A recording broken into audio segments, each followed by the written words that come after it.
गौना बिहान काहे गइल ए राजा, गौना बिहान काहे गइल, रहित त चोली पे गोली चलैत, रहित त चोली पे गोली चलैत, है नौका सामान सधैत ए राजा, चोली पे गोली चलैत।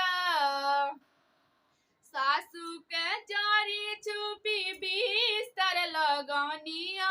नदिया छिनरी, हो नदिया छिनरी, दरवाजवा खटखटावे हो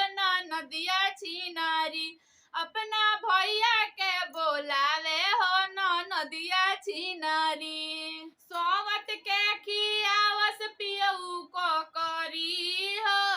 अपने सुख के भइले लकड़ी, सोवत के खियावस पियऊ को करी हो, अपने सुख के भइले लकड़ी, सौतिनिया खा के भइल बिया चकरी हो,